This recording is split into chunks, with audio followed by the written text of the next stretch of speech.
Kami akan diri.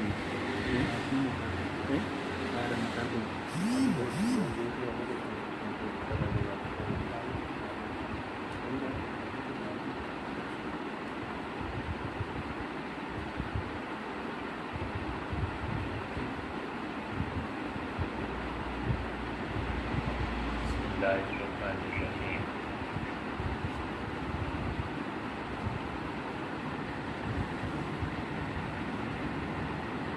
اللہ تعالیٰ نے مختلف انسانوں میں مختلف صلاحیتیں رکھی ہیں.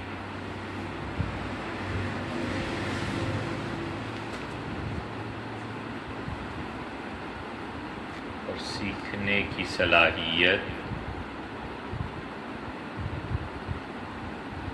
جن لوگوں میں عمر بھر قائم رہتی ہے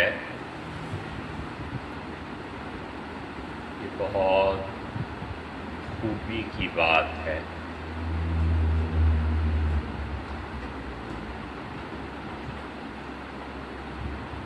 کہ انسان اپنی عادت بنا لے یا پھر اس کی فطرت میں یہ چیز شامل ہو کہ وہ تمام عمر سیکھتا رہے.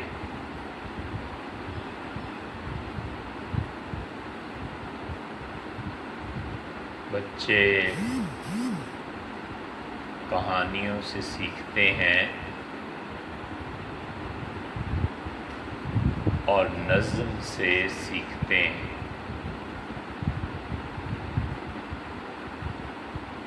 ہم وزن ہوتی ہے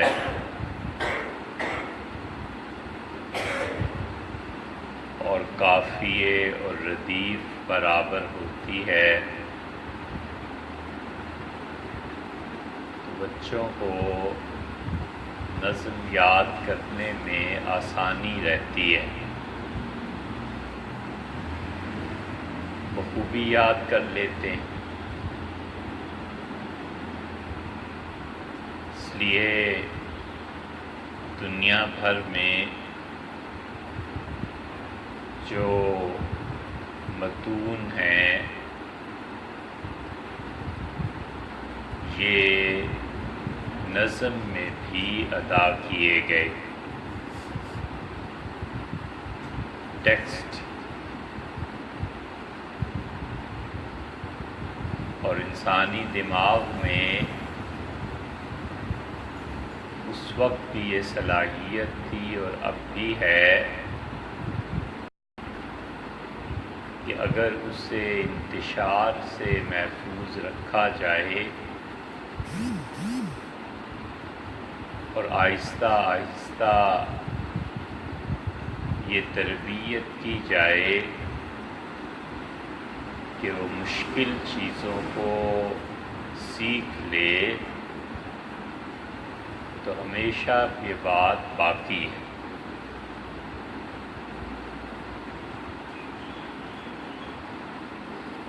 ماں بچے کو غذا کھلاتی ہے پیور لیکوڈ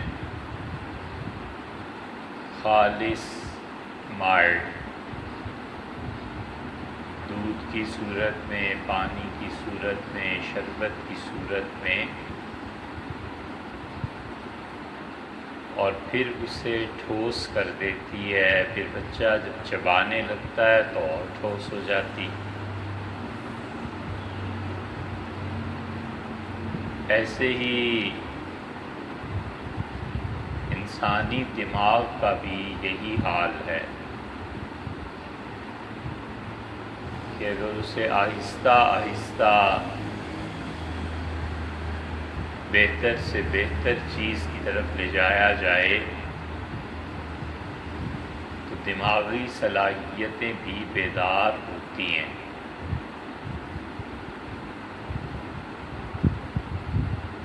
مقصد کے لیے بڑی اچھی چیز ایک ایجاد کی گئی، اور وہ پہیلی تھی، اور بچے پہیلیاں بوجھتے تھے۔ کوئز ہے، اس ٹیسٹ میں بچوں کا مطالعہ بیت بازی تھی کہ ایک بچے نے شعر سنایا اور جو آخری حرف تھا اس سے اگلا شروع کرے۔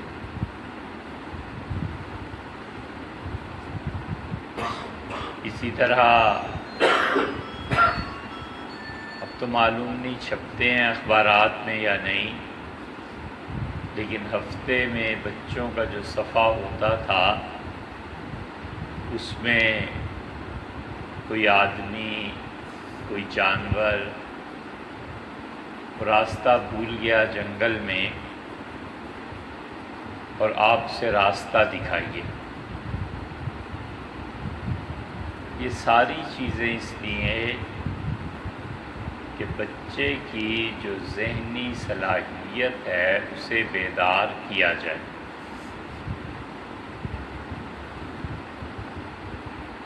زبانیں سکھائی جائیں،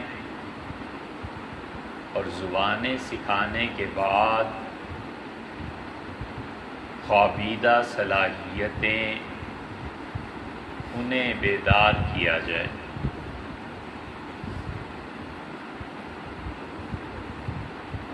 یہ بڑا اچھا نظام تعلیم پوری دنیا میں رائج تھا، ہر ملک اور ہر زبان میں یہ ابتدا ملے گی۔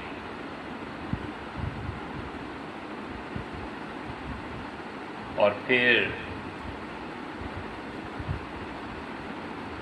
جن قوموں میں مستقل تربیت نہیں رہی وہاں پر یہ چیز مٹ گئی۔ ہم اپنے معاشرے کو دیکھ لیں تو اب کتنے فیصد آبادی ایسی ہے جو اپنے بچوں کو بچپن میں پہیلیاں سجھاتے اور بجھاتے تھے۔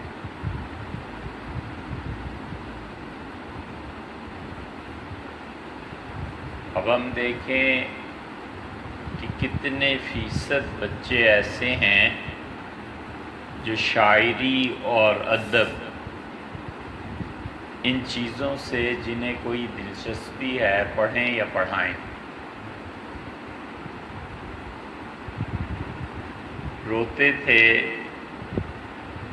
کہ یہ جاسوسی ڈائجسٹ اور فلاں اور قمر عیار کی زنبیل اور یہ کہانیاں آخر اس میں رکھا کیا ہے،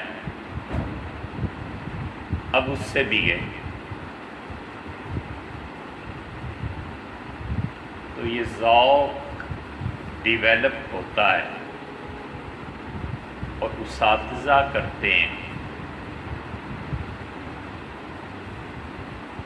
اور اس ذوق سے ایک شخصیت جنم لیتی ہے۔ اس لیے جن لوگوں کو بچوں کی تعلیم اور تدریس کا موقع ملتا ہے ان کے فرائض میں ایک یہ چیز بھی شامل ہے کہ وہ جستجو پیدا کریں اور بچوں میں جستجو کا مادہ اس کو پابندیوں کے ساتھ آگے بڑھائیں۔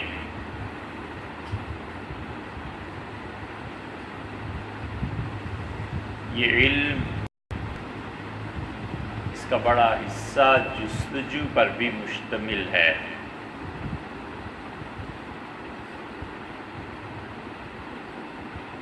اب اس ساری بات کے لیے خود مربی کو محنت کرنا پڑتی ہے۔ مربی، تربیت دینے والا۔ اب یہ لفظ بدنام ہو گیا ہے، بائی معنی کہ مرزائیوں نے اپنے مبلغین کے لیے اس لفظ کا استعمال بہت کیا ہے، کہتی بلکہ یہ ہیں، لیکن اس اصطلاح کو چھوڑ کر یہ لفظ ہمیشہ استعمال ہوتا رہا۔ اس لیے جب مربی کو خود 200-400 پہیلیاں یاد ہوں، 1000-2000 اشعار یاد ہوں، تو پھر اس سے بچوں کی تربیت ہوتی ہے۔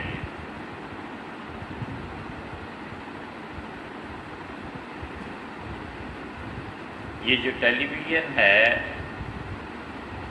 اس کی اصل کیا ہے؟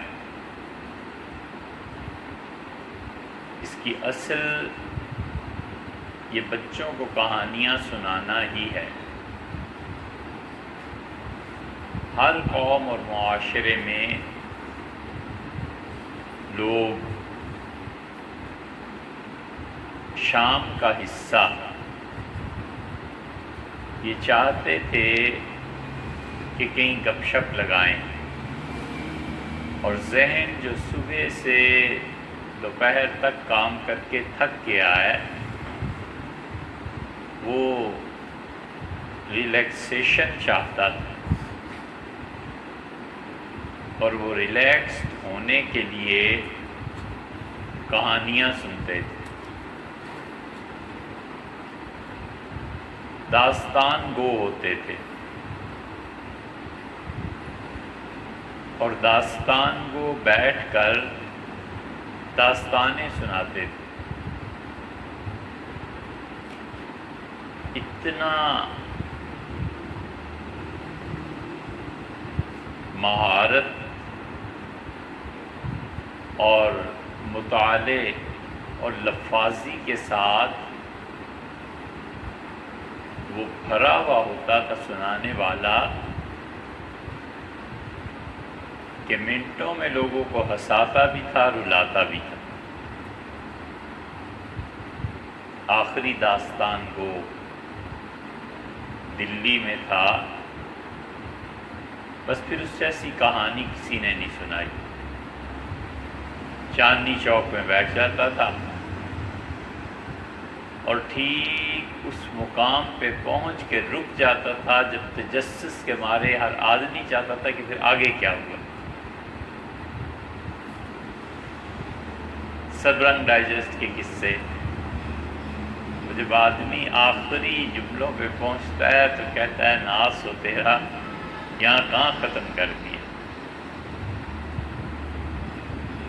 یہ سب چیزیں انسانی دماغ کو اور بچوں کے دماغ کو متحرک کرنے کے لیے کہ جستجو پیدا ہو۔ اس لیے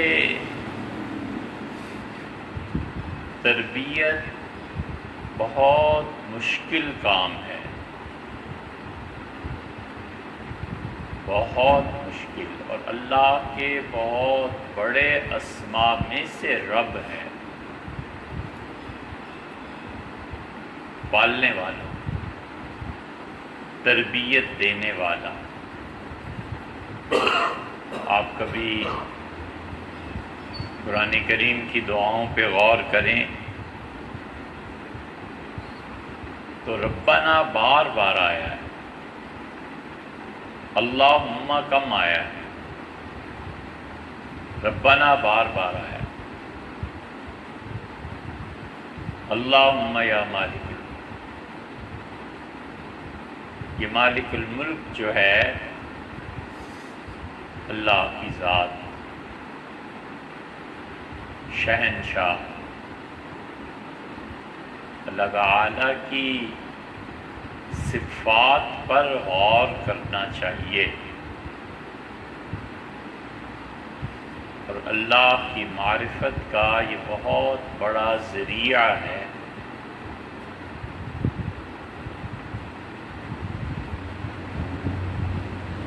خدا کی زمین کتنی وسیع ہے، اس کی ملکیت بے انتہا ہے.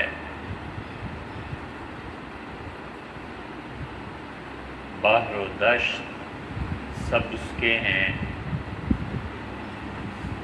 ریگستان اور وہ پہاڑ جن کی چوٹیاں انسان کے لیے سر کرنا دشوار ہے، یہ سب اسی کی ملکیت ہے. آدمی سنتا ہے کہ اس نے فلاں مقام پہ 5 کروڑ کا پلاٹ لیا ہے، فلاں نے فلاں جگہ پہ اتنے کروڑ میں پلازا خریدا ہے، تو دل پہ اثر ہوتا ہے. ایسے ہی کوئی کہہ دے کہ اسلام آباد میں پلاٹس کی قیمتیں ایسی ہو گئیں، اس کا بھی اثر ہوتا ہے. اللہ اس کائنات کا مالک ہے، اس کو سن کے اثر کیوں نہیں ہوتا؟ اس کی تو اتنی جائیداد ہے کہ دنیا میں فگرز میں بتایا نہیں جا سکتا. اور اس کی جائیداد ہونا تو بالکل بچوں کی بات ہے، وہ تو اپنی جائیداد خود بنا سکتا ہے. جس کا یہ وصف ہو کہ وہ خالق ہو، اس کو 1 زمین کیا اور 10 زمینیں کیا اور 200 پلاٹ کیا اور 400 پلاٹ. یہ اللہ کی صفت ہے، غور نہیں کرتے. ہیرے، جواہرات،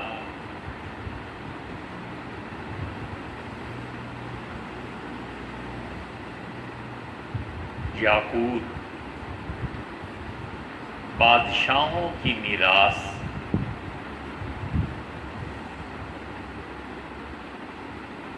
دلی میں برکت علی صاحب تھے، نہیں ان کے والد تھے، جوہر شناس تھے. پتھر سامنے آیا نہیں کہ انہوں نے حکم لگایا نہیں. بہت خوبی کے لوگ. ایک آدمی آیا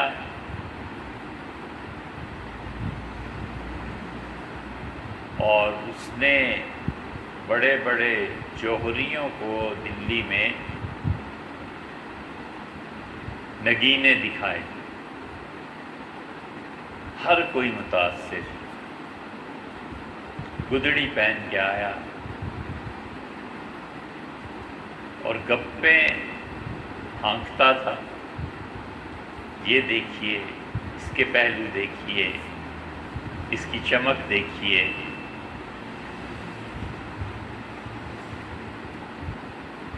اور اتنے پیسے مل رہے تھے، اور فلاں نواب صاحب اتنی قیمت لگا رہے تھے، ہم نے نہیں دی.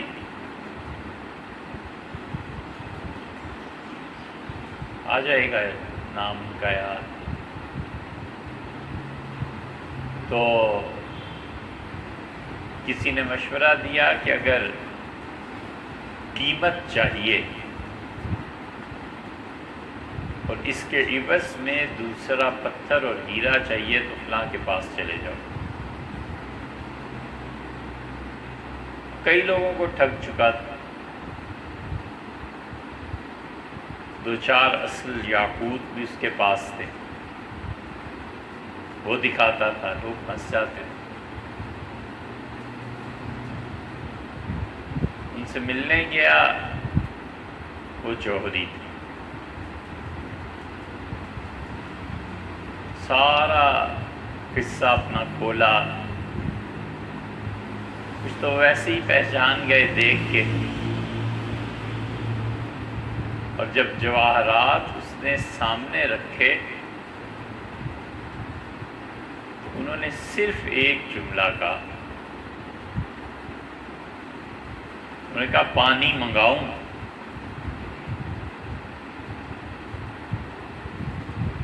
وہ خران جلدی سے اس سے سمیٹی چیزیں اور بھاگ کھڑا ہو۔ کسی نے کہا کہ یہ حضرت آپ نے صرف اتنا کہا کہ پانی منگاؤں، بھاگ کھڑا ہوا۔ کہنے لگے کہاں کہ جواہرات اور ہیرے مصری خوبصورتی سے تراشی ہے اور لوگ دھوکہ کھا گئے۔ مصری آپ نے دیکھی ہے، بالکل کرسٹل کی طرح ہوتی ہے، لوگ مٹھاس کے لیے استعمال کرتے تھے، اب مٹھاس کے لیے کینسر کے پیش خیمے وہ استعمال کرتے ہیں، چینی، شوگر۔ اب ڈاکٹرز کہتے ہیں کہ یہ کینسر کا پیش خیمہ ہے۔ واللہ عالم کس کی کیا تحقیقات ہیں۔ اب شیور کی مرغی کو بھی یہی کہتے ہیں، لیکن دیسی مرغی ایسی ختم ہوئی کہ شاید اس کی نسل بعض علاقوں میں مٹ گئی، اور اگلی نسل نے تو رد ہی کر دیا۔ اس کے اثرات جو سامنے آ رہے ہیں بہت بھیانک، اس لیے مٹھاس کے لیے شکر کا استعمال اس کی عادت بنانی چاہیے دھیرے دھیرے۔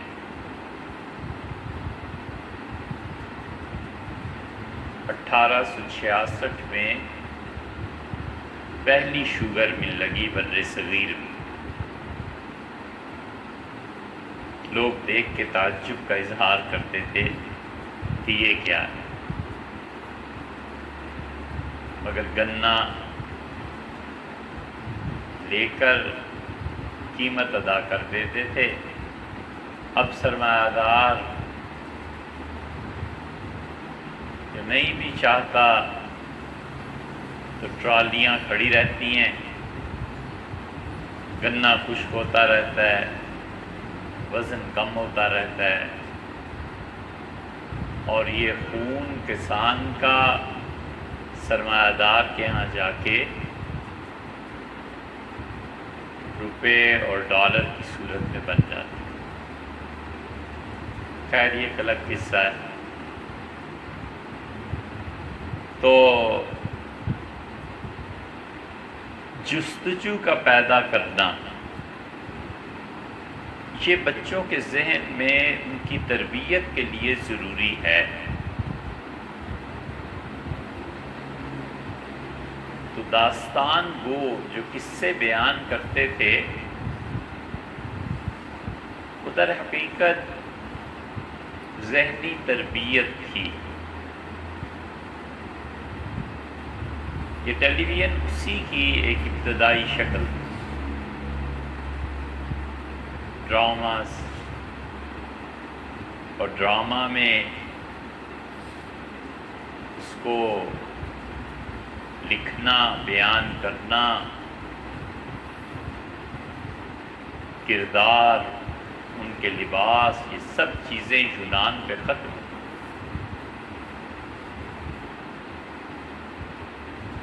ہومر اس جیسے لوگ اب کہاں، شاعری، میر انیس، ایسے لوگ کہاں. بہت سی ذہنی صلاحیتیں اب تو اوپر بیٹھ گئی، بہت سی ذہنی صلاحیتیں تعصب کی نظر ہو جاتی ہیں.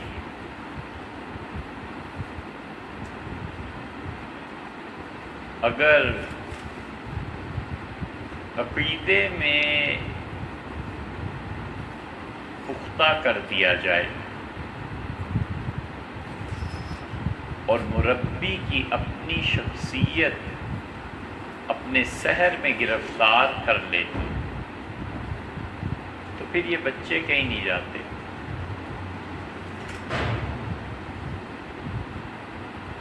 عقیدے کی پختگی ہر ایک طبقے میں ہوتی ہے. ایک شیعہ ہے، اسے بھی عقیدے کی پختگی سکھائی جاتی ہے. 12 ائمہ ان کے نام بتائے جاتے ہیں. پھر ائمہ کے ساتھ جو روایات ہیں وہ سنائی جاتی ہیں. اور ہر سال یہ جو کربلا برپا ہوتا ہے یہ خود اس ذہنی تربیت کا حصہ ہے اور بچوں کو عقیدے پر جمانا ہے.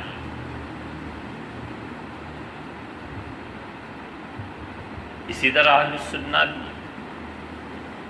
یہ عقیدے اپنے بچوں کو پڑھاتے تھے، رٹاتے تھے کہ عقیدہ یہ ہے بیٹے. وہابیت نے جو دنیا کو عذاب میں مبتلا کیا، انہوں نے اپنے سارے عقائد کو منظوم کیا ہوا ہے.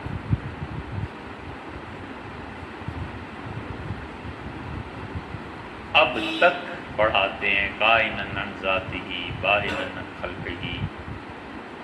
یہ جتنے سعودی بچے ہیں ان سے عقیدے کی آپ بات کریں، فر سناتا ہے.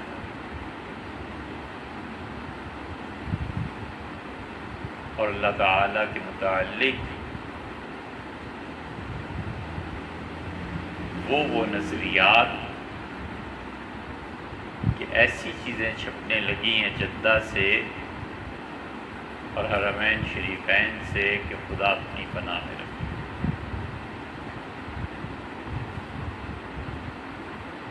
تو عقیدے کی پختگی کے بعد بچوں کو ان کے فیلڈ میں مطالعے کی اجازت دینا اور اس کے مصنفین ان کتابوں کے اگرچہ گمراہ ہوں، یہ تربیت کا ایک ڈھنگ ہے اگر کوئی کر سکے. بلڈ پریشر کے مریض کو کتنا نمک اور کون سی اس کی نوع کھلانی ہے یہ ڈاکٹر جانتا ہے.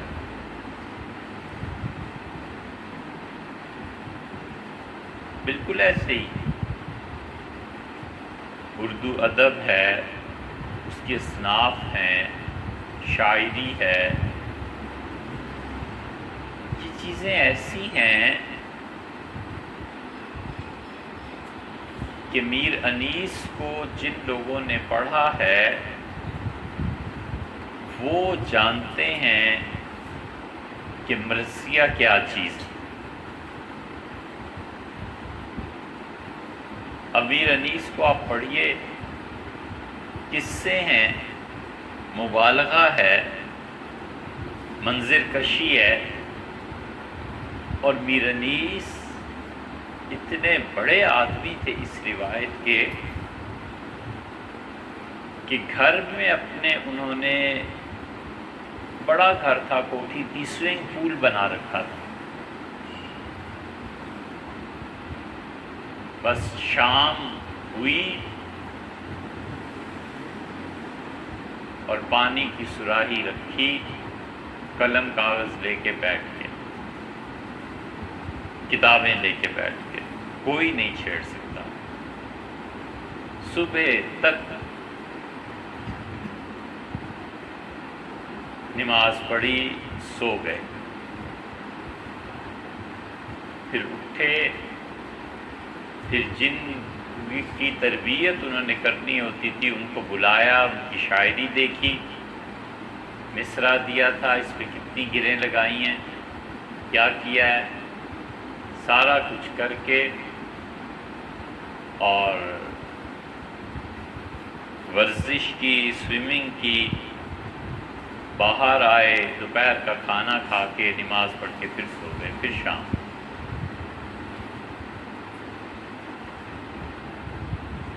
اتنے پرگو تھے کہ ایک مرتبہ وہ نہا کے نکلے تو بچوں کو بلایا اپنے خاندان کے اور کہا مرثیہ لکھو. تو مرثیہ لکھنے بیٹھے تو 270 سے زیادہ اشعار لکھوائے.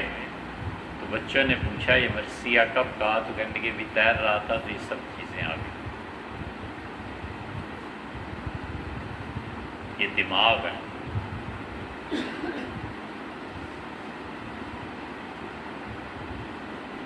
یہ انسانی دماغ کمال کی چیز. یہ ابن رشد ہے. یہ ابن رشد اتنا بڑا دماغ تھا کہ لوگ اسے فلسفی سمجھتے ہیں، لکھتے بھی ہیں، تھا بھی، اس میں کوئی شبہ نہیں، مگر اتنا بڑا فلسفی تھا کہ چاہتا تو ہر روز ایک نیا فلسفہ ایجاد کر دیتا.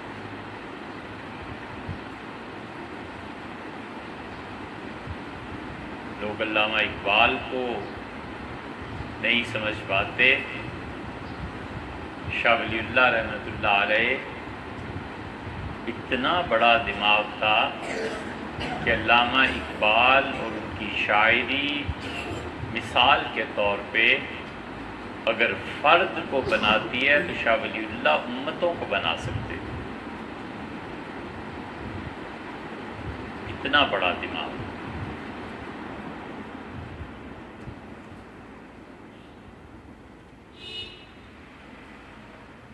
بے شمار لوگ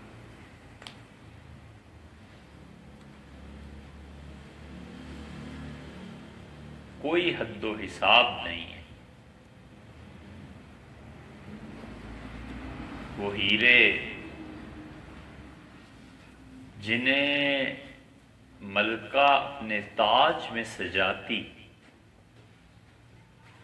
اس سب کانٹیننٹ کی تہذیب میں گلیوں میں مارے گئے.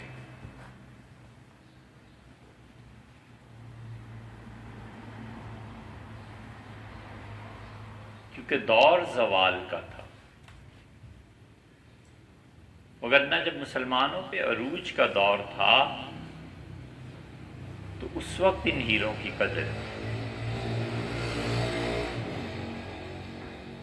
اس لیے بچوں کی تربیت میں بنیادی طور پہ ادب، شاعری، کہانیاں، پہیلیاں،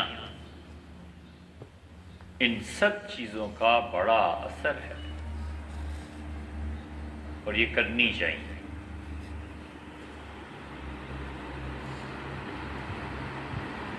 اپنی اولاد کی تربیت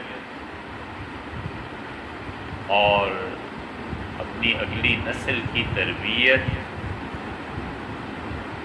کرنے کے لیے فرصت ہی نہیں ہے.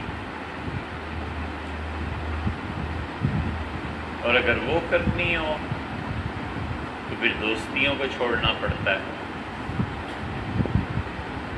پھر تعلقات کو نبھانا نہیں ہو سکتا۔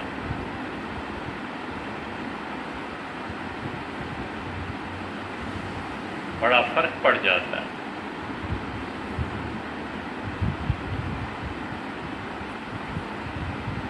خود مطالعہ کرنا اور جس طرح باپ اپنے بچوں کے لیے کھانا لاتا ہے، کپڑے چن کے لاتا ہے، بالکل اسی طرح ان کے لیے ذہنی اور اخلاقی اور روح کی تربیت کے لیے بھی سامان کرنا پڑتا ہے۔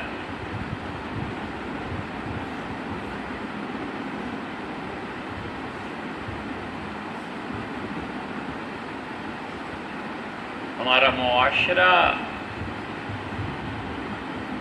مرد ظلم کی علامت نہیں تھی اور نہ بنے تو حقیقی معاشرے میں باپ کا اصل کردار ہے۔ یہ تو اب یورپ سے متاثر ہو کے اور اس جدید تعلیم نے عورت کو اصل بنا دیا۔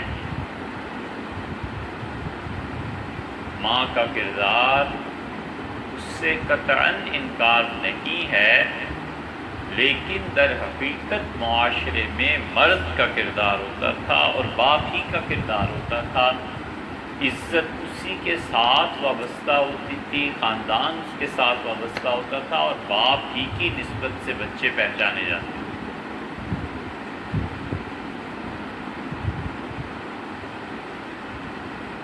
اب معاشرے میں عورت کا غلبہ ہے اور عورت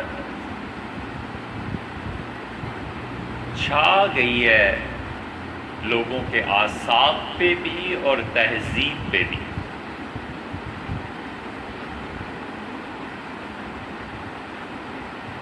اور اس کا نتیجہ یہ بھی نکلا ہے کہ مرد جتنے ڈیئر سٹیپس لے سکتا تھا اب معاشرے میں وہ نہیں رہی۔ دونوں کا اپنا اپنا کردار ہے، ان کا تقابل کرنا ہی کیوں ہے؟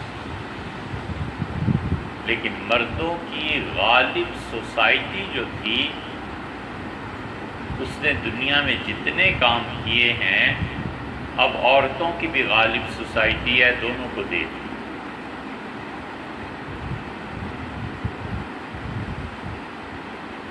مردوں کا غلبہ، طاقت اور قوت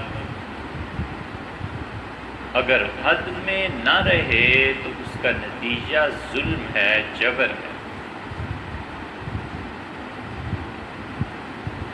اور عورتوں کی قیادت اگر وہ بھی حد میں نہ رہے تو اس کا نتیجہ بے حیائی ہے۔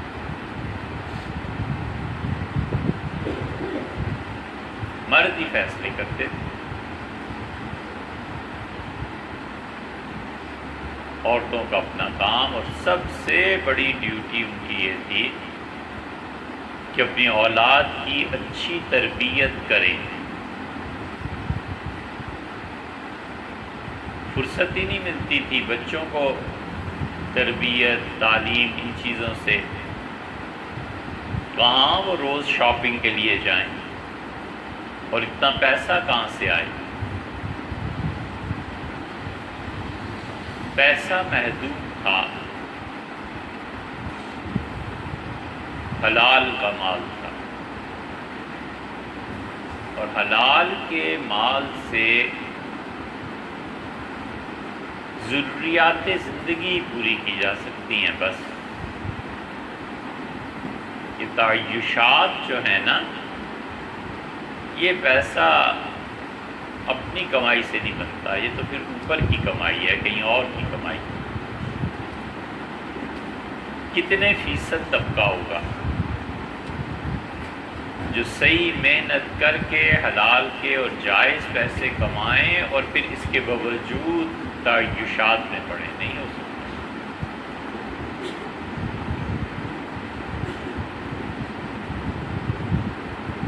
اس لیے ماں باپ اپنی اولاد کی تربیت کے لیے بندوبست کرتے تھے۔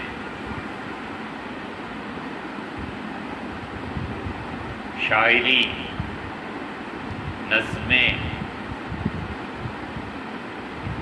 پڑھی لکھی ماؤں کی زبان پہ ہوتی تھی، تو اس سے بچے کا ذوق ڈیولپ ہوتا تھا، خود شعر کو سمجھنا۔ شعر ہے کیا؟ الفاظ کی ایک مناسب ترتیب اور آواز بر وزن، اور کیا؟ بس یہی ہے، الفاظ کو ترتیب میں بٹھانا اور دونوں مصروں میں ایسا وزن پیدا کر دینا کہ آواز اس سے ترنم سے بھر جائے، بس یہی ہے شاید، سادہ لفظوں۔ پھر اس کی گہرائی میں جائیں تو خیر بہت بڑی چیز ہے۔ تو مائیں ایسی چیزیں یاد کرتی تھیں، اولاد کو سناتی تھیں، اسے ہی کہتے تھے یہ لوریاں ہیں۔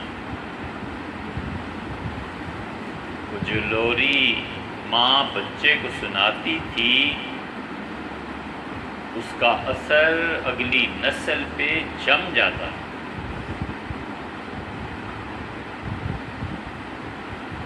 ہمارے ہاں ظاہر ہے کہ تحقیق کے موضوعات نہیں رہے، وگرنہ یہ ایک نظم جو ہے نا، عالی کی مسدس، اس نے اپنی اگلی نسل پہ کیا اثر ڈالا، یہ تحریک آزادی اور ملک کا بننا، یہ اس کا بہت بڑا ستون ہے۔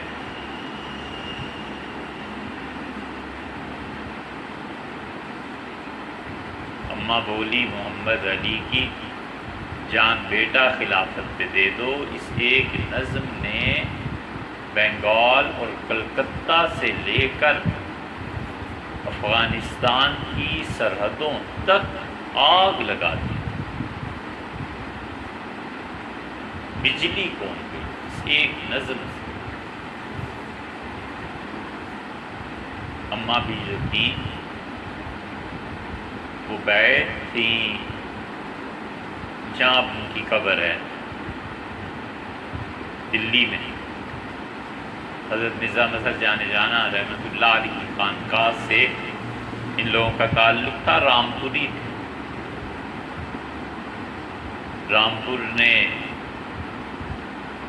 افراد نہیں پہاڑ پیدا کیے۔ یہ صاحبزادہ یعقوب علی خان آپ کے رامپور کے ہی تھے۔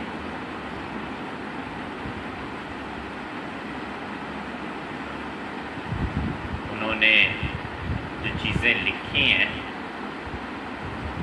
اور رامپور والوں نے خود اپنا بڑا اچھا کام کیا، انہوں نے اپنے تذکرے لکھے ہیں، پڑھیں تو اندازہ ہوتا ہے کہ کیا کیا لوگ۔ داغ رامپور چلے گئے، داغ دہلوی،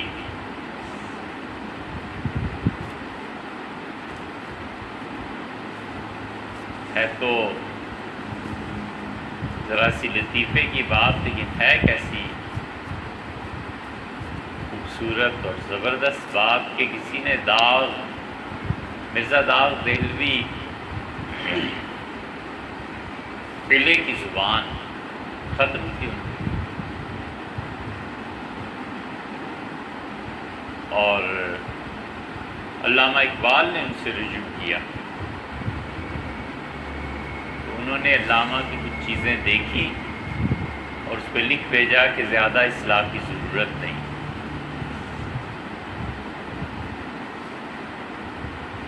کسی نے ان سے ذکر کیا کہ خواجہ میر درد رحمت اللہ علیہ اتنے بڑے شاعر تھے، درد کی جگہ پہ کوئی آیا ہے؟ خواجہ میر درد کا کلام بہت تھوڑا سا ہے ان کے اپنے زمانے کے شعراء کے تقابل سے، لیکن جو ہے سو ہیرا، جو شعر ہے سو کمال۔ نقشبندی تھے نا، بڑا گہرا تصوف کا رنگ ہے۔ اللہ تعالیٰ کے متعلق ایک جگہ فرماتے ہیں، وہ زمانے سے باہر اور مجھے، زمانہ اللہ کی تخلیق ہے، وہ زمانے سے باہر اور مجھے رات دن انتظار گزرے۔ اس کمال کی بات، رات اور دن سے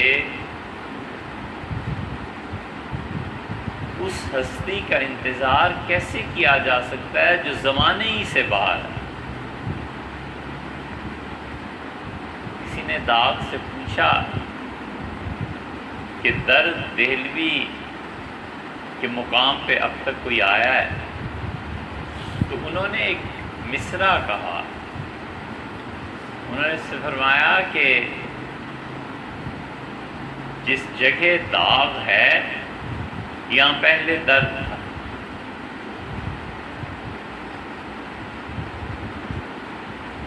جس جگہ داغ ہے یہاں پہلے درد تھا۔ شاعری کی شاعری ہے اور جواب کا جواب، ذہانت ہے۔ نواب رامپور حج کے لیے ساتھ ہوئی، کسی نے واپسی پہ پوچھا یا نواب صاحب نے پوچھا کہ کیا پایا؟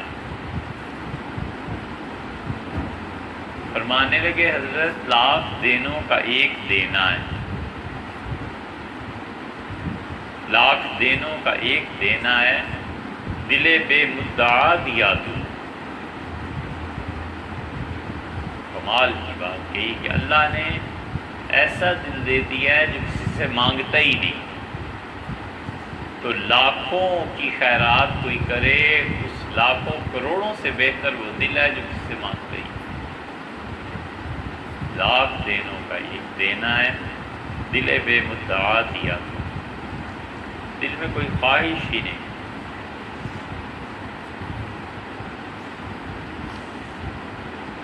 تو یہ جو مائیں لوریاں سناتی تھی نا، اس کا بچوں پہ اثر ہوتا تھا کہ ایک نظم تھی، بولی اماں محمد علی کی جان بیٹا خلافت پہ دے دو، پوری خلافت کی تحریک لوگ اسے پڑھتے تھے، ذوق تھا۔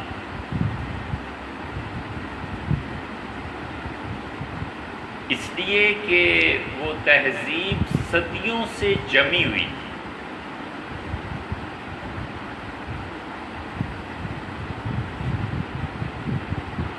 الفاظ، زبان، ہم نے تو دیکھا کچھ نہیں نا، اس لیے یہ قصے کہانیاں ہی ہیں۔ امریکہ میں کئی جگہ یہ تجربہ ہوا کہ بچے سے کسی نے انگلش میں بات کی تو اس نے منہ سکوڑ لیا کہ برٹش ہے، کہ برٹشرز کی انگلش بولتا ہے۔ اور انگلینڈ میں بچوں کو وحشت ہوئی کہ امریکن انگلش بول رہا ہے۔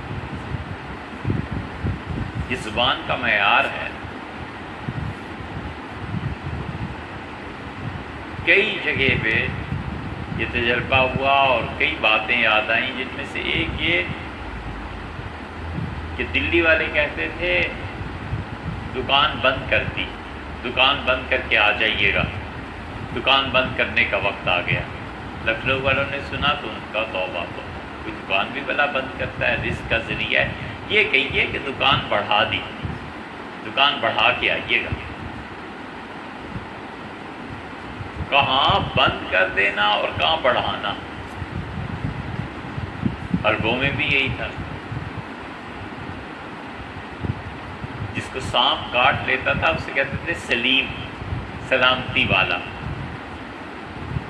فال لیتے تھے کہ یہ بچے گا، سلیم اسے کہتے تھے۔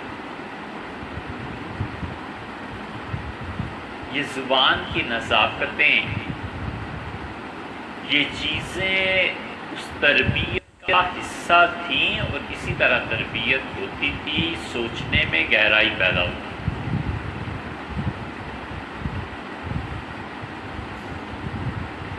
دلی، لکھنؤ، رامپور، کلکتہ، حیدرآباد، دکن، خیر حیدرآباد میں تو کہنے ہی کیا، ان کے تو اپنے اسٹیشن، اپنا سکہ، اپنا علم، ہر جگہ کی ایک تہذیب تھی، اور اس تہذیب نے اپنے اثرات مرتب کیے، اور خود ہندوستان میں ہی ایسے علاقے جہاں کوئی تہذیب نہیں، جسے کہتے ہیں انڈر دا پروسیس،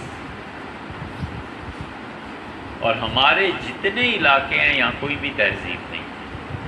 پٹھانوں کی ایک مستقل تہذیب تھی، اور وہ طاقت، قوت، اور وہ غالب آئے اور چھا گئے ہندوستان میں۔ اس لیے یہ ساری ریاستیں تقریباً یہ پٹھانوں ہی بنائی، وہاں کے مقامی کم اور پٹھان زیادہ، کیونکہ تہذیب کی بنیاد نزاکت نہیں ہوتی، قوت ہوتی ہے، طاقت ہوتی ہے۔ تہذیب کی بنیاد جد و جہد ہے، اسٹرگل، ایک لفظ، قصہ تمام۔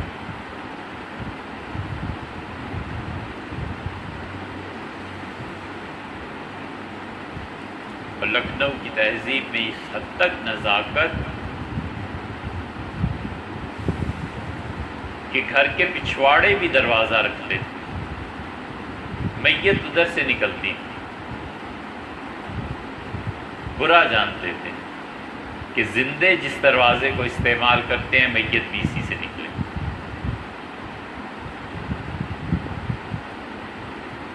تو اس لیے تربیت کے لیے یہ دیکھنا ضروری ہے کہ جو تربیت کرنے والا ہے خود وہ کیا ہے۔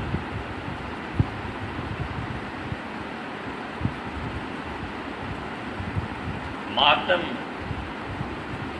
کرنے کو جی چاہتا ہے اور مرثیہ لکھے آدمی، ایسے دکھ کی بات۔ غالب نے انہی مجبوریوں کی وجہ سے کہا کہ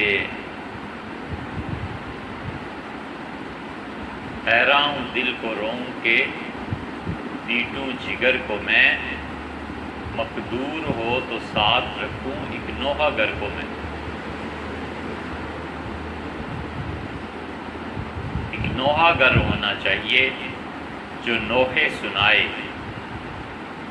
پرسا، نوحہ،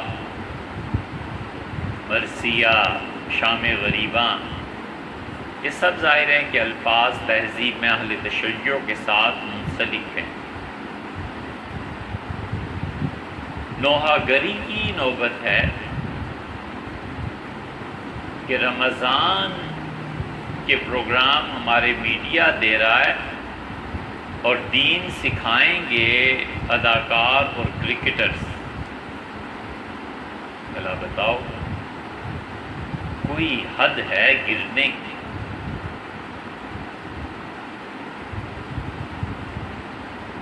وسیم اکرم اور فلاں اور شاہد آفریدی کہ حضرت سر آنکھوں پہ جب وہ کرکٹ کے فیلڈ پہ، ان کا جواب نہیں، ان کا مقابل کوئی نہیں۔ وہ قوم کی عزت اور آبرو ہیں مگر کھیل کے میدان میں۔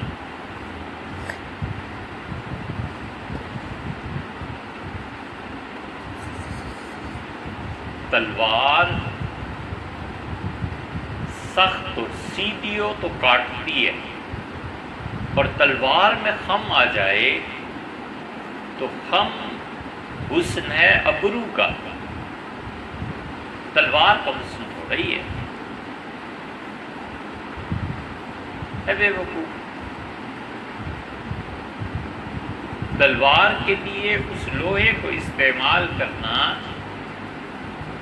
جو لوہا خم کھا جائے اور کاٹ نہ دے، احمقانہ پن ہے یا نہیں؟ پوچھو دنیا میں کسی سے پوچھ لو۔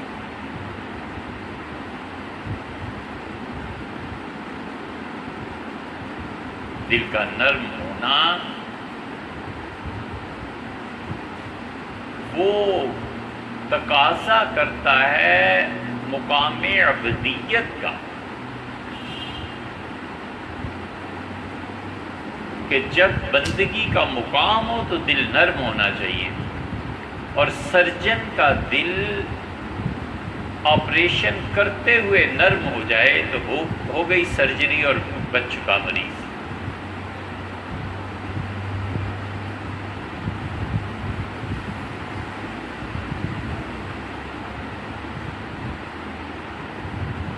چبھنا اور نہایت احتیاط سے اپنے آپ کو الگ رکھنا اور خون تک نکل آئے، یہ کانٹے کا وصف ہے۔ کو پھول ایسا ہونا چاہیے تو پھر پھول اور کانٹے میں فرق ہی کیا ہے؟ یہ سب لوگ اسی میدان میں قوم کے لیے عزت ہے، دین بھی ان سے جا کے اب سیکھنا ہے۔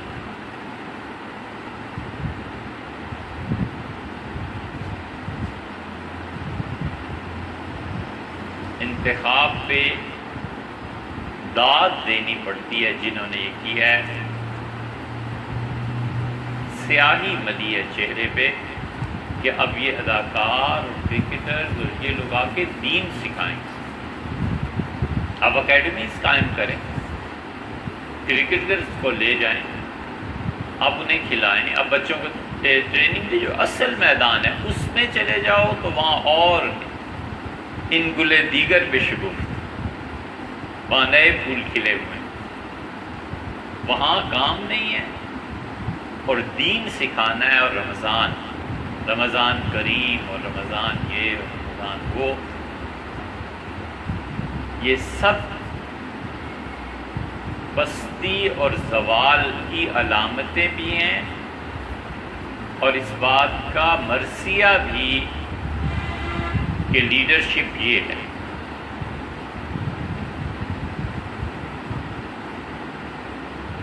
اہل علم ختم ہو گئی گویا،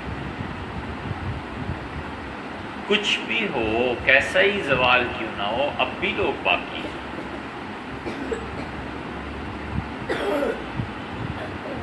ایک نئی صنف بھی آئی ہے جن کے دین کے ساتھ مخلص ہونے میں کوئی شبہ نہیں، اللہ تعالیٰ نے انہیں اخلاص کی دولت سے نوازا ہے، دین کا درد ہے، دین کی بات کرتے ہیں، لیکن جس علم کی سطح اور جس گہرائی کے ساتھ تربیت ہوتی ہے وہ امتحان نہیں ہے، پڑھا نہیں ہے، تعلیم نہیں ہے، یہ ایک نیا گروہ ہے۔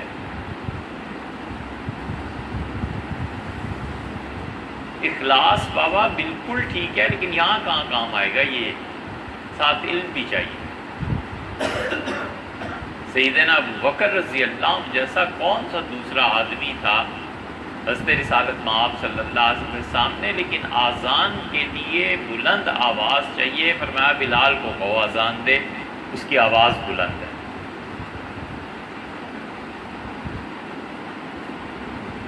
آپ کبھی غور کریں کتنی گہری حکمت عملی ہے کہ رسول اللہ صلی اللہ علیہ وسلم نے بادشاہوں کو خطوط لکھے، اسلام کی دعوت دی. کہیں کوئی خط جو حضرت علی کو بھیج دیا ہو کہ یہ خط دے دینا، حضرت بکر رضی اللہ عنہ کو بھیج دیا ہو، اپنے اکابر صحابہ رضی اللہ عنہ میں سے کسی کو بھیجا ہو نہیں. عمر ابن امیہ ضمری کو بھیجا، اور تھے کون، دایا کلبی رضی اللہ عنہ کو بھیجا، وغیرہ وغیرہ. یہ اکثر لوگ وہ رسول اللہ صلی اللہ علیہ وسلم نے بھیجے جو سرحدوں پر رہتے تھے. سرحد میں رہنے والا آدمی دونوں علاقوں کی کچھ نہ کچھ زبان جانتا ہے. ایک تو زبان وہ پوری جانتا ہے جہاں وہ پیدا ہوا ہے، تو چونکہ سرحد میں آر پار جانا لگا رہتا ہے تو وہ زبان بھی کچھ نہ کچھ جانتا ہے جو ادھر بولی جا رہی ہے. قافلے، لوگ سفر کرتے تھے، تجارت کرتے تھے. ایسی پابندیاں تھوڑی تھیں جیسی اب سرحدوں میں پابندیاں ہیں. وہ تو لڑائیوں کے وقت ہوتی تھی کہ اتنا حصہ میرا ہے اور اتنا حصہ تمہارا ہے. کیوں رسول اللہ صلی اللہ علیہ وسلم نے ایسے لوگوں کو بھیجا؟ تاکہ میرا خط پہنچے گرامی نامہ، اور بادشاہ وہاں کے حکمران کچھ پوچھنا چاہیں تو اسے کچھ نہ کچھ تو زبان آتی ہو، بتا سکے. بڑی گہری حکمت عملی. اس لیے بیچ میں اب یہ جو گروہ آ رہا ہے نا، جنہیں دین کا درد ہے اور زبان معمولی سی آتی ہے، بس اس کا بہت بڑا نقصان آپ سے عرض کریں. تجزیہ کرو، اینالائز کرو اس چیز کو. اخلاص ان کا اپنی جگہ پہ برقرار ہے، نیت اللہ جانے وہ جانے. ہم اچھی سمجھتے ہیں، بولنا آ گیا، تبلیغ میں کچھ وقت لگا لیا، کچھ اور دینی اجتماعات میں چلے گئے. اب جب دین کی وکالت کا وقت آتا ہے اور دین کے ثبوت کا وقت آتا ہے اور دین کے غلبے کا وقت آتا ہے، تو علم جس کے ذریعے ثبوت دینا ہے وہ ہے نہیں. نتیجہ یہ کہ جھوٹ گھڑتے بھی ہیں اور جھوٹ پر بھروسہ بھی کرتے ہیں.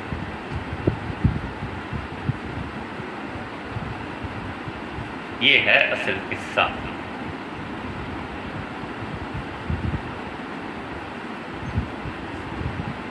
جو چیز پڑھی نہیں ہے، جب اس کو چیلنج درپیش ہوگا تو اس علم کو جو پڑھا ہی نہیں ہے وہ ثابت کیسے کر سکے گا؟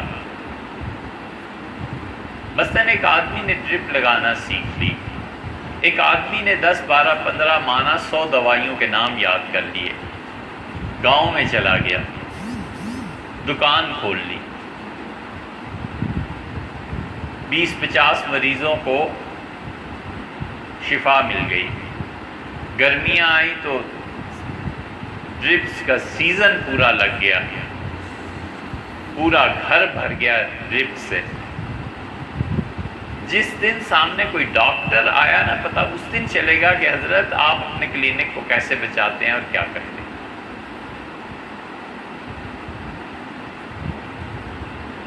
اس لیے مریضوں کے علاج کا جتنا بھی شوق ہو اور انسانیت کے کیسے بھی ہمدرد ہوں، وہ راستہ اور ہے. وہ ڈاکٹر بنیں گے تب جا کر کے علاج ہوگا. اس کے علاوہ آپ کیا علاج کرنا چاہتے ہیں؟ بالکل اسی طرح دین کا اخلاص، جذبہ، سب کچھ بولنا بھی سیکھ لیا. اب جو مواد چاہیے دین کو ثابت کرنے کے لیے، دین کی طرف لانے کے لیے، لوگوں کو دعوت دینے کے لیے، بلانے کے لیے جو علم کی سطح مطلوب اور درکار ہے وہ ہے ہی نہیں. نتیجہ یہ کہ جھوٹ کے ذریعے، جھوٹ گھڑ کے یا جھوٹی کہانیاں بیان کر کے دین کی طرف لوگوں کو بلائیں گے. اور جو کوئی عقل مند آدمی کچھ پڑھا لکھا آتا ہے اس سے پتہ چلتا ہے یہ سب جھوٹ ہے جس بنیاد پہ مجھے بلایا گیا ہے، وہ پہلے حال سے بھی جاتا ہے.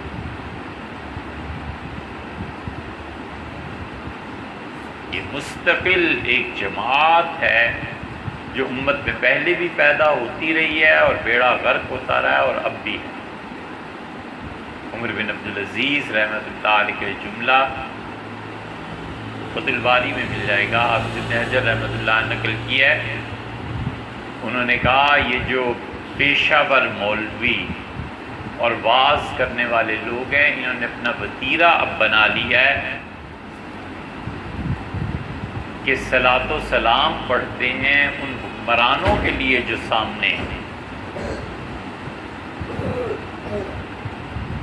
میں حکم دیتا ہوں کہ مملکت میں صلاۃ و سلام یہ انبیاء علیہ السلام کے لیے پڑھا جائے گا، اور جو حاضر ہوں ان کے لیے محض دعا کی جائے گی۔ منع فرما دیا، اس لیے کہ ہر ایک کا رتبہ اور مقام ہے۔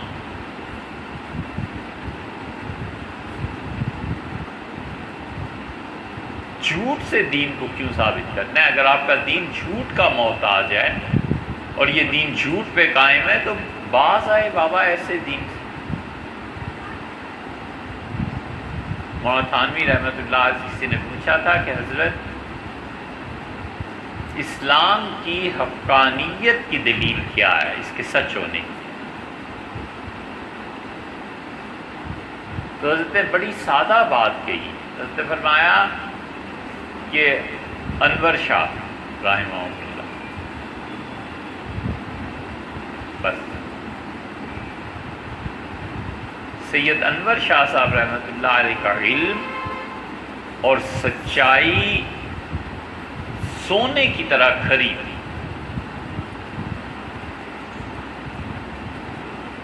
سونا خالص سرخ ہوتا ہے۔ حضور صلی اللہ علیہ وسلم نے ایک موقع پہ گھر کی نوکرانی سے پوچھا کہ عائشہ کیسی ہیں؟ اس نے کہا اللہ کے رسول خالص سونا ہے۔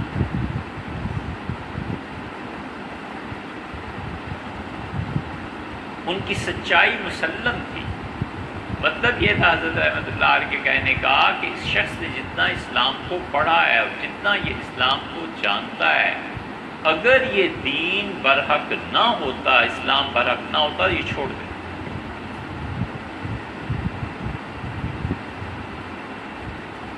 تو یہ ہوتا ہے۔ جھوٹ سے ثبوت کیا لانا ہے؟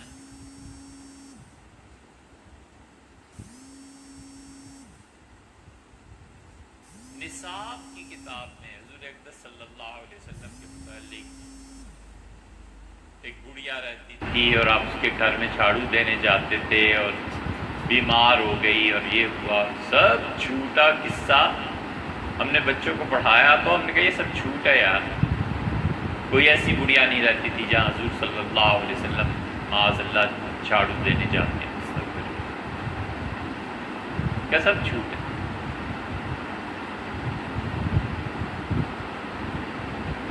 ایک کے والدین آ گئے، انہوں نے کہا یہ کیا آپ نے کہا؟ بچہ ہمیں یہ بتا رہا تھا۔ ہم نے کہا وہی بتایا ہے جو اصل ہے۔ کہنے لگے نہیں یہ تو بڑا مستند واقعہ۔ ہم نے کہا سند آپ لا دیجیے۔ ظاہر ہے حضور اقدس صلی اللہ علیہ وسلم نے آپ کو تو رات آ کے نہیں بتایا نا خواب میں۔ 1500 سال گزر گئے، اس بڑھیا کو، اس گھر کو، آخر کہیں تو لکھا ہوگا نا۔ یہ جھوٹے قصے اگر بادشاہ کمال کے دیکھنے ہوں اور یہ جھوٹی روایات کے ائمہ اگر دیکھنے ہوں اور اگر یہ جھوٹ پڑھنا ہو، اور ایسے ایسے جھوٹ جنہیں نقل تو درکنار عقل تک ماننے سے گریزاں ہے، اور اس جھوٹ کی، ان قصوں کی سب سے بڑی مسند اگر سجانی ہو تو اہل تشیع کا لٹریچر۔ پڑھ کے دیکھو۔ اب تو بڑا احسان ہے ایران کی حکومت کا، انہوں نے بڑی نایاب کتابیں چھاپ دی. اس وقت گئے تھے لینے، بڑی خوشی ہوئی. یہ کہ ہر بود کاش کے 100 جا نوشتہ ہے. غالب سے پوچھا کہ آم؟ انہوں نے کہا میٹھے ہیں اور بہت ہوں.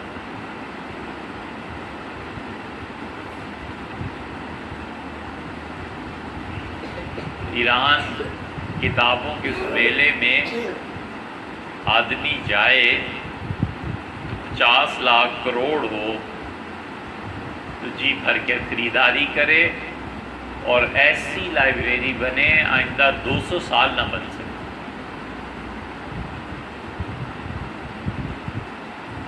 اتنی نادر و نایاب کتابیں چھپی ہیں، کیا کہنے. ہم جن کتابوں کے متعلق اہل السنہ الزام دیتے تھے کہ تم اپنی کتابوں کو چھپاتے ہو، سب کی سب گورنمنٹ نے ایران میں چھاپ دی ہیں. جاؤ پڑھ. انہیں پڑھیں تو پتہ چلتا ہے جھوٹ کیسے بولتے ہیں اور لطف کیسا ہے جھوٹ. اور ان کے بعد وہ روایات کسی حد تک جھوٹی روایات، وہ سے مراد اہل تشیع نہیں، جھوٹی روایات صوفیہ کے یہاں بہت مل جائیں گی. اس لیے آپ لٹریچر میں بریلوی مکتبہ فکر کی کتابیں جب پڑھتے ہیں تو پھر حکایات اور داستانیں سب جھوٹ پہ مشتمل. بہت بڑا حصہ، یہ اللہ کا بڑا احسان ہے، بہت بڑا، کہ اب ایسے لوگ پیدا ہوئے ہیں جنہوں نے سچائی کو مضبوطی سے پکڑنے کا عزم کیا ہے. کچھ نہ کچھ کا دکھا. اللہ تعالیٰ درجات بلند کرے. مولانا غلام رسول سعیدی صاحب کے تفسیر انہوں نے کی ہے جامعہ نعیمیہ کراچی. بہت بڑا علمی دنیا میں نام ہے.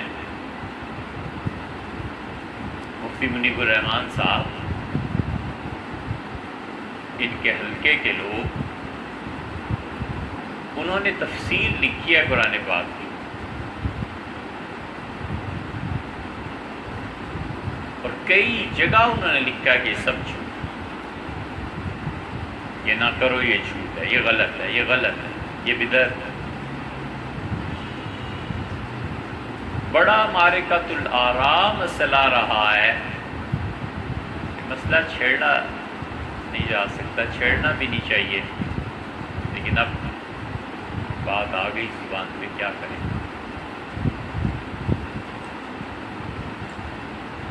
کہ ساری دنیا بیت اللہ کا طواف کرتی ہے، کیا کعبۃ اللہ بھی کسی کا طواف کرنے جاتا ہے؟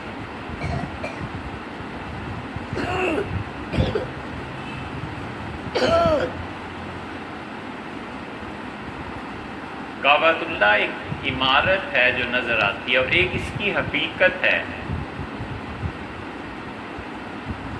اس کی بہت بڑی دلیل یہ ہے کہ رسول اللہ صلی اللہ علیہ وسلم مجھ پہ زندگی میں اتنی پریشانی طاری نہیں ہوئی جتنی اس دن پریشانی طاری ہوئی جب میں نے کہا کہ میں رات معراج میں گیا تھا، بیت المقدس میں گیا تھا.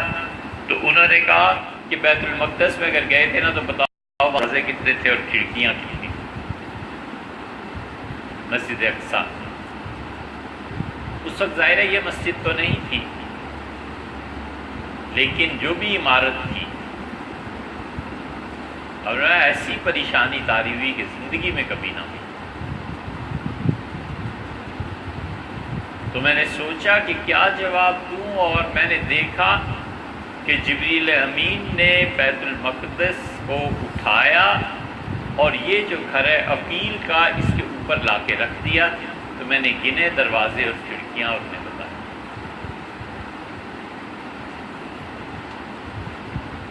یہ جو اس عمارت کا اٹھانا ہے، یہ مطلب ہی نہیں ہے کہ اس وقت وہ جگہ عمارت سے خالی ہو گئی تھی، وہ عمارت وہیں موجود تھی.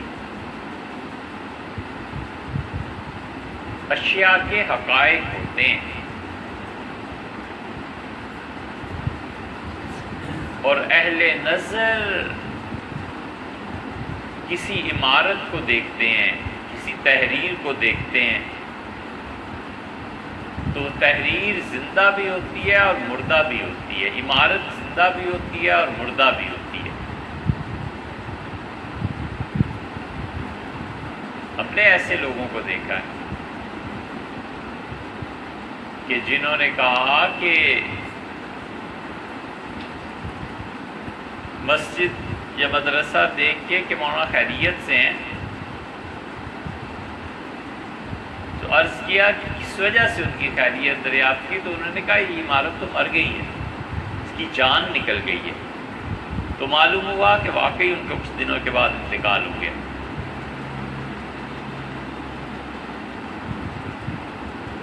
تو وہ جو عمارت اٹھا کر وہاں رسول اللہ صلی اللہ علیہ وسلم کو دکھائی، کعبۃ اللہ کی ایک عمارت ہے جو سامنے ہے اور ایک اس کی حقیقت ہے، کیا اس کی حقیقت کہیں جاتی ہے؟ حضرت مجدد الفسانی سرہندی رحمۃ اللہ علیہ نے اپنے متعلق لکھا ہے کہ یہاں وہ حقیقت کعبہ آئی، اور یہ طے شدہ ہے کہ حضرت مجدد رحمۃ اللہ علیہ جھوٹ نہیں کرتے، اور بہت لوگوں نے اسے لکھا ہے یہ صحیح ہوتا ہے۔ یہ اس اتنی بڑی بات کے لیے حدیث سے دلیل لانا پڑی نا، اب نہ اگر حدیث کا پتہ ہو تو آدمی مانے اسے کیسے؟ اس پہ غلام رسول سعیدی صاحب اپنی تفسیر میں پہنچے ہیں، بریلوی مکتبہ فکر کے بہت بڑے نمائندے ہیں، بڑا مقام ہے حضرت کا، انتقال فرما گئے، اللہ تعالیٰ ان کی قبر کو روشن رکھے۔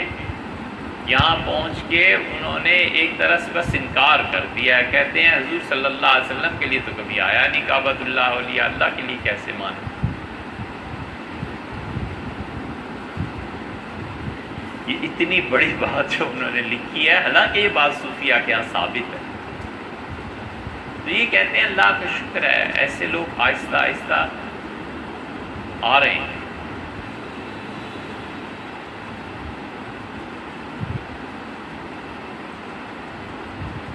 اولیاء اللہ سے مدد مانگنا، اس پہ اب تحریرات پڑھیں خود بریلوی حضرات کی، تو انہوں نے لکھا ہے حقیقت یہی ہے کہ ہمیشہ اللہ سے مدد مانگو، اگرچہ تو جہاد اس کی لیکن بات یہ ہے کہ اگر دین کو جھوٹ سے ثابت کرنا ہے تو اس دین کی ضرورت ہی کیا ہے؟ جائیے کہیں اصل سچائی تلاش کیجیے۔ اب یہ مجبوری ہے ان لوگوں کی جن کا اخلاص ہے، دین کے ساتھ تعلق ہے، اور بولنا کہ کسی بھی گروہ میں رہ کے سیکھ لیا ہے مگر علم نہیں ہے، یہاں آ کے مار کھا جاتے ہیں، اور مار تو پڑنی ہے، زندگی کس فیلڈ میں گزاری ہے، تقریر کس فیلڈ پہ کرنی ہے، اس کے لیے بڑی تیاری چاہیے، اور وہ ہے نہیں۔ اور اگر خود نمائی کا شوق ہے تو پھر تو اللہ ہی حافظ۔ خیر اور شر دونوں میں اپنی ذات کو موضوع بنانے سے ہمیشہ اجتناب کرنا چاہیے۔ خیر ہو یا شر، اپنی ذات کو موضوع بنانے سے ہمیشہ اجتناب کرنا چاہیے۔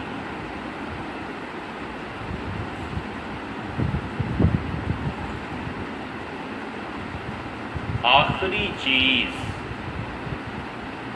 کوئی آدمی صوفیہ کے ہاں صدیقیت کے مقام پر فائز ہو، اور آخری چیز جو اس کے دل سے نکلتی ہے وہ حب جاہ ہے۔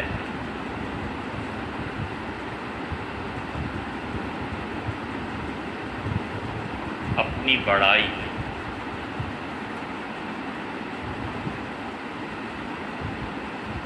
مقام صدیقیت جب حاصل ہوتا ہے، اس سے پہلے آخری چیز جسے سالک چھوڑتا ہے بے جا ہے۔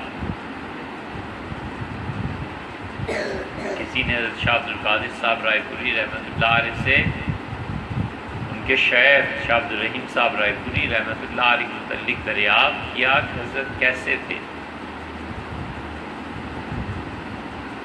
فرمایا کیا پوچھتے ہو؟ زندگی حضرت رحمۃ اللہ علیہ کے ساتھ گزری اور ساری عمر ایک تعریف کا جملہ جو کبھی ان کے منہ سے ان کے متعلق ان کی زبان سے سنا، تمام عمر اپنی تعریف کا ایک جملہ کبھی نہیں کہا۔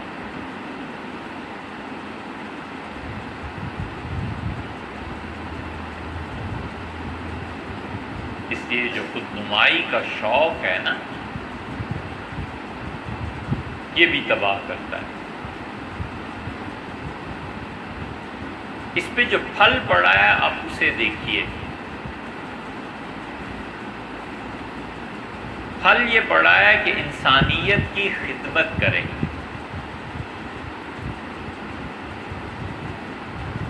اسپتال بنائیں۔ جتنا یہ طبقہ ہے انسانیت کی خدمت کے نام پہ ہر ایک نے ٹرسٹ کھولا ہے اور اسپتال بن رہے ہیں۔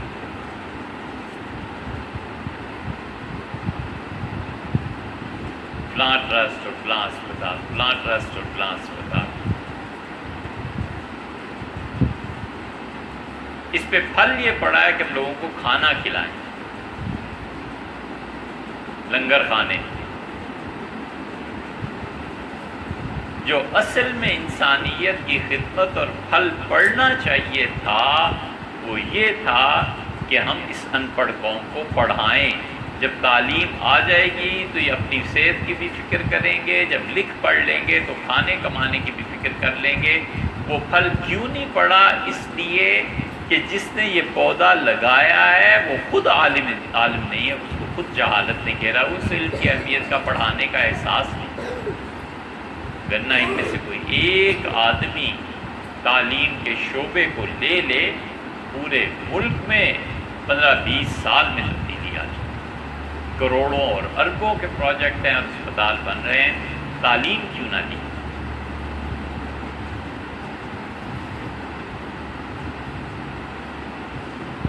عبدالعزیز میمن جو تھے، بڑے صاحب علم، عربی ادب میں کمال حاصل تھا انہیں، شاید 80,000 90 لاکھ یا لاکھ کے قریب تو ایسے ہی عربی کے شعر یاد تھے انہیں۔ یعنی اگر وہ چاہتے کہ صرف عربی اشعار کے ذریعے اپنی زندگی گزارے تو گزار سکتے۔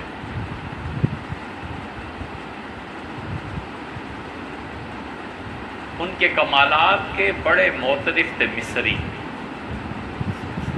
ایسے ہی قصہ یاد آیا، حضرت ابو علی ندوی رحمۃ اللہ علیہ فرماتے تھے کہ ہم جب جامع الازہر گئے تقسیم کے فوراً بعد تو ہم سے مصریوں نے پوچھا کہ آپ کا ملک تقسیم ہو گیا، پاکستان کے گورنر جنرل کون بنے؟ تو ہم نے بتایا کہ جناح صاحب۔ تو کہنے لگے کہ یہ کیا؟ اس ملک میں عبدالعزیز جیسے پڑھے لکھے آدمی کی موجودگی میں کوئی اور آدمی بھی بن سکتا ہے؟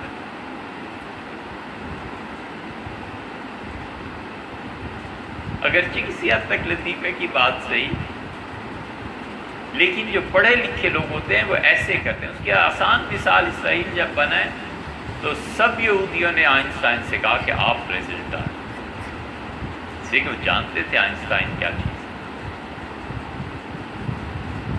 یہ ہمارے یہاں ایک نیا طبقہ ہے، علم جو نہیں ہے، اور اس کے ساتھ زوم یہ ہے کہ ہم سب کچھ جانتے ہیں، اب جائیں کہاں؟ تو نتیجہ یہ ہے اس کا کہ 12 15 20 تقاریر ہیں، وہی چند الفاظ کے تغیر کے ساتھ ہر جگہ سنانی ہے، اور کوئی 12 15 20 تقریریں لکھ لو، اور آسان بات ہے، اس میں جو احادیث آئی ہیں، جو روایات پوچھ لو جا کے کیسے تھی، کہاں آئی ہے کچھ پتہ نہیں، ہے ہی نہیں۔ حضور صلی اللہ علیہ وسلم گڑیا کے گھر جاتے تھے، یہ ہوتا تھا، ہے ہی نہیں، کدھر سے ثابت کرنا ہے؟ سیدنا علی رضی اللہ عنہ کے متعلق ایسی ایسی چیزیں آئی ہیں، ہے ہی نہیں، ثابت کدھر سے کرنا ہے؟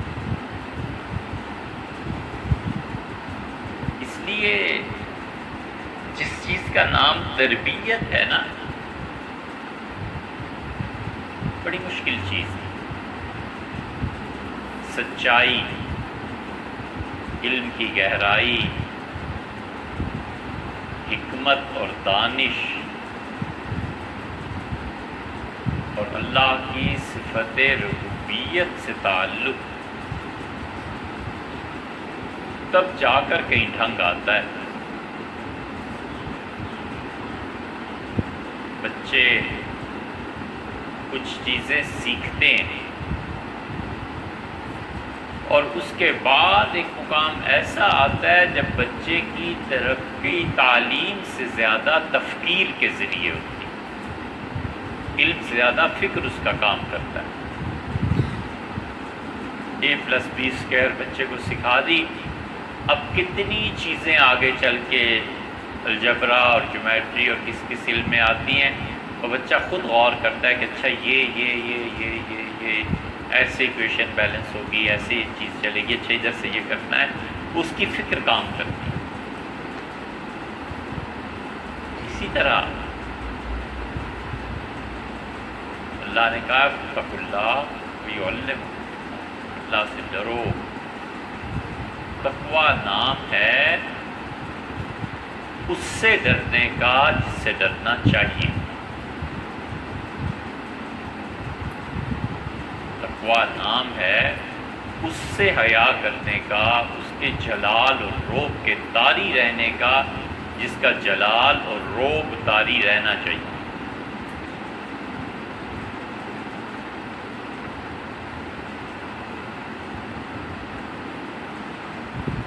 حضرت مرزا مظہر جان جانا رحمۃ اللہ علیہ کے پاس نواب صاحب آئے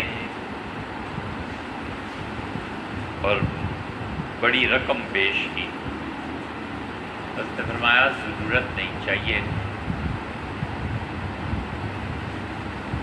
ہمت بڑی تھوڑی سی اس کی، تو اس سے کہا حضرت بہت لوگ ہیں، تقسیم کر دیں، تو خانقاہ کے دروازے کی طرف اشارہ فرمایا کہ یہاں سے تقسیم کرنا شروع کرو، گھر پہنچنے سے پہلے پہلے ختم ہو جائے گی، خود کرو۔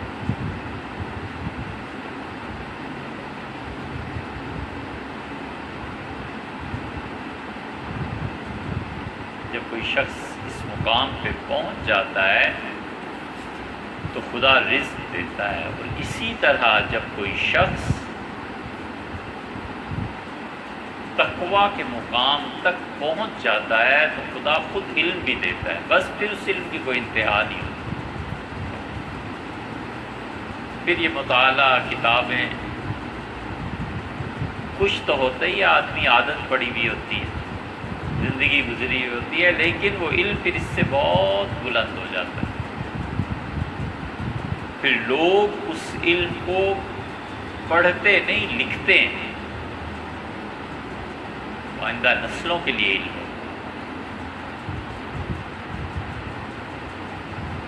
تقویٰ اس درجے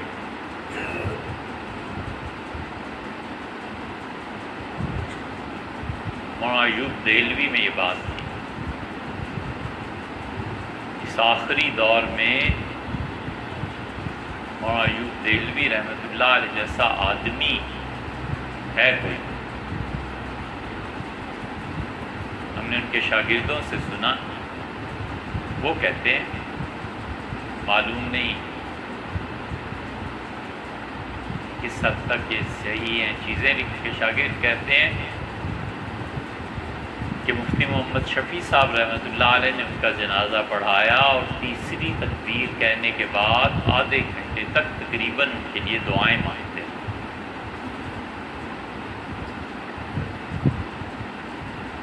عظمہ قاسم نانوتوی رحمۃ اللہ علیہ، ان کی کتابوں کو پڑھو تو جو علم اس میں ہے، مولانا ایوب دہلوی کے ہاں ایسا علم ہے۔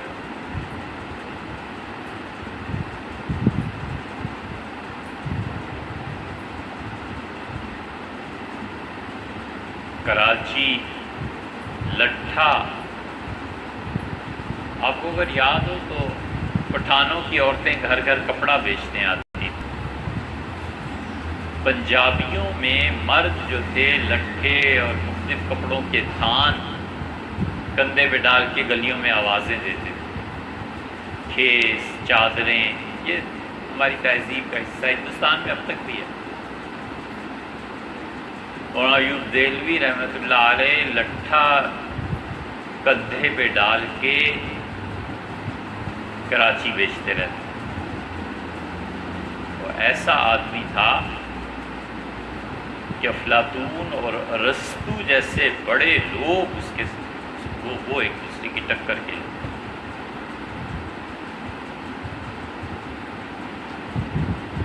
آلے جی پوتا، یہ اے کے بروہی، اتنے بڑے بڑے یہ ویسٹ کے پڑھے ہوئے لوگ ان کی مجلس میں بیٹھتے تھے تو گھٹنا نہیں بدلتے تھے۔ سیٹھ آدم جی،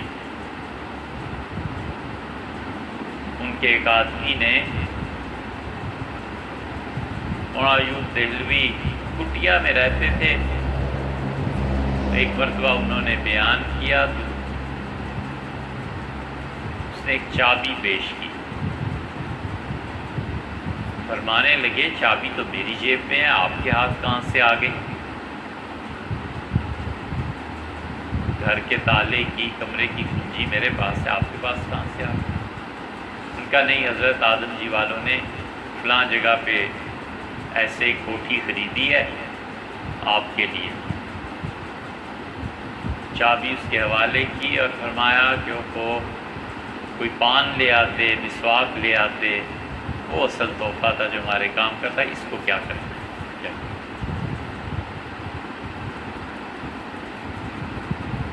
وہ جو داغ دہلوی نے کہا ہے نا کہ لاکھ دینوں کا ایک دینا ہے، دل بے مدعا دیا تو نے، وہ پھر علم اللہ دیتا ہے، اور اللہ اپنی شان کے، یہ تو نہیں فکرہ غلط ہو گیا، اللہ کی شان تو بہت بڑی ہے، اللہ تعالیٰ پھر اس شخص کے شایان شان چیزیں نازل فرماتا ہے اس کے دل میں۔ وہ علم کا ذریعہ کتابیں نہیں ہوتی، وہ علم کا ذریعہ کہیں اور ملتا ہے۔ پھر آدمی چاہتا ہے کہ اسے پڑھے گا تو جب وہ لکھ کے چھپے گا اور وہ اس کی موت کے بعد، تقویٰ اس مقام تک پہنچتا ہے۔ تو ظاہری اور باطنی دونوں طرح کا رزق پھر اللہ دیتا ہے، اس آدمی کی اپنی حیثیت بھی دیکھتا ہے۔ اسی لیے کبھی علم سے پھر جب معرفت شروع ہوتی ہے تو تین چیزوں میں سے ایک ہو جاتی ہے، یا تو اس کی مجلس خالی ہو جاتی ہے، یا چپ ہو جاتا ہے، یا موت ہی آ جاتی ہے، چھٹی۔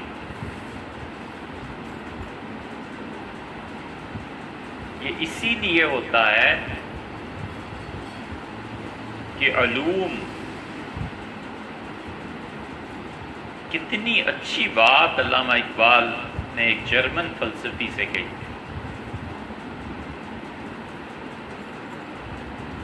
بس کریں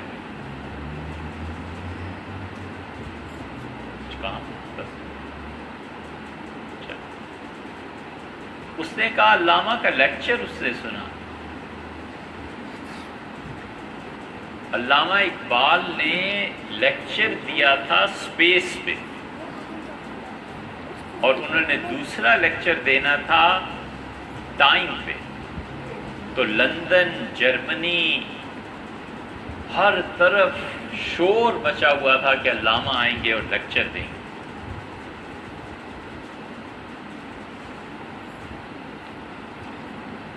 علامہ اقبال کے خطوط اب چھپے ہیں، 1500-2000 خطوط چھپے ہیں۔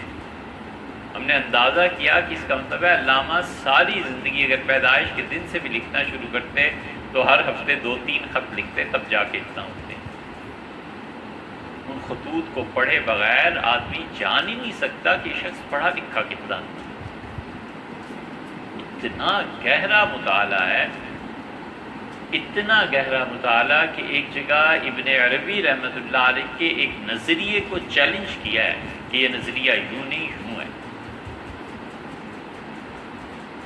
اب آخر کوئی کس چیز کو سمجھے گا، پھر سمجھ کے کچھ کرے گا۔ تو علامہ نے دیکھو ٹائم پہ لیکچر دینا تھا اور خط کہاں لکھا رہنمائی کے لیے، ہم لوگ جانتے نہیں نا ان کی قدر۔ گولڑا شریف خط لکھا حضرت کو کہ حضرت میں نے اسپیس پہ بات کی تھی اور لفظ لکھا ہے وہاں کے ادا شناس، ان میں بڑا پسند کیا گیا میرا لیکچر، اور اب جا رہا ہوں ٹائم پہ بات کرنے، رہنمائی فرمائیں، فلاں فلاں چیزیں کہاں ملیں۔ خط لکھا سید سلیمان ندوی رحمۃ اللہ علیہ کو کہ یہ میرا فارسی کا کلام ہے حضرت، اور میرے فارسی کے کلام پہ اب چھپنے جا رہا ہے، فلاں فلاں اعتراضات ہوئے ہیں، آپ بتائیں فارسی زبان میں یہ لفظ اس طرح ہے یا اس طرح۔ مولانا عبد الماجد دریابادی کو لکھا کہ میری شاعری میں اب یہ چیزیں آ گئی ہیں، تو مولانا ذرا اس پر آپ لکھ دیجئے کہ کیا کیا چیزیں اردو شاعری میں غلط ہو گئی ہیں تاکہ اسے ٹھیک کر۔ یہ جہاں جن کو خط لکھے تھے ان کی بڑائی ہے، یہ علامہ کی اپنی بھی بڑائی ہے۔ اگر اپنے آپ کو کچھ بھی سمجھتے ہوتے نا، کبھی نہ لکھیں، کبھی نہ۔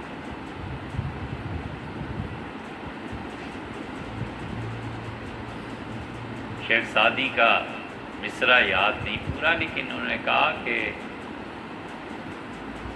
پر میوہ جو شاخ ہوتی ہے نہد سر بر زمین، وہ اپنا سر زمین پہ رکھ دیتی۔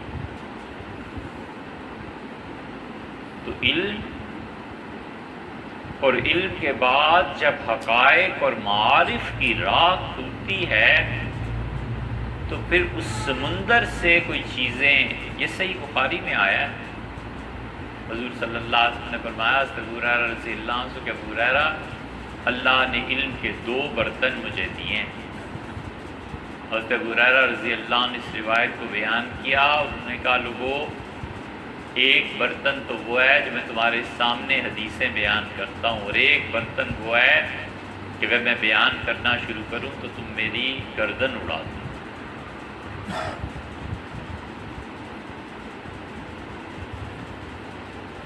امام احمد ابن حنبل رحمۃ اللہ علیہ، پھر بات ختم کریں، بہت دیر ہو گئی۔ امام احمد ابن حنبل رحمۃ اللہ علیہ واز کر رہے تھے تو عورتوں کی طرف سے ایک پرچہ آیا کہ اس کا جواب دیں۔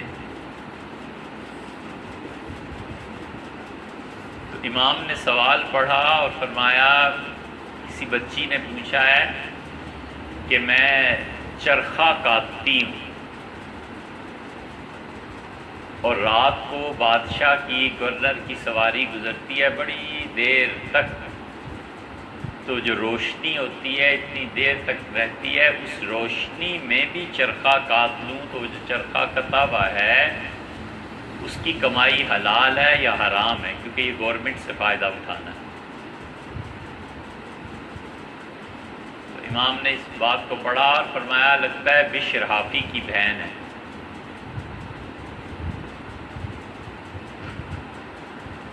بشر حافی پہ غلبہ تھا، حافی عربی میں کہتے ہیں ننگے پاؤں۔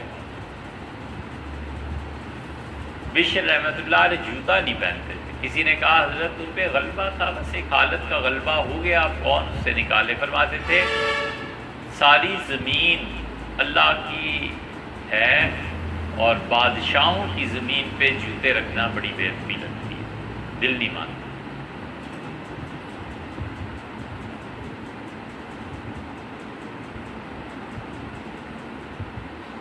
بشر حافی فرمایا اس کی بہن معلوم ہوتی ہیں، تو ان کا جی حضرت میں اس کی بہن۔ کہنے لگے اتنا تقویٰ تمہارے ہی گھر ہو سکتا ہے اور کہیں۔ یہ بشر حافی رحمۃ اللہ علیہ کی صحبت میں امام احمد بن حنبل رحمۃ اللہ علیہ جاتے تھے۔ کسی نے کہا حضرت اتنے علم کے باوجود بشر کی مجلس میں جاتے ہیں کیوں؟ فرمانے لگے میں اس نے کہا حضرت آپ اللہ کی کتاب کے اس وقت سب سے بڑے عالم دین ہیں دنیا میں. تو انہوں نے کہا تم نے صحیح کہا، اگر مجھ سے زیادہ کسی کے پاس خدا کی کتاب کا علم ہوتا تو میں جاتا سیکھنے، لیکن کیا کروں، مجھے کتاب کا علم ہے، اللہ کی کتاب کا، اور اسے خود اللہ کا علم.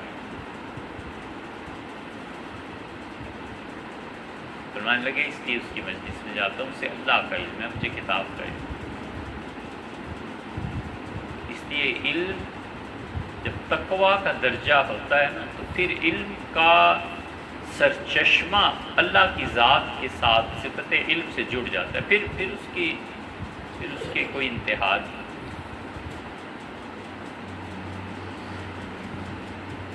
آئندہ پھر بات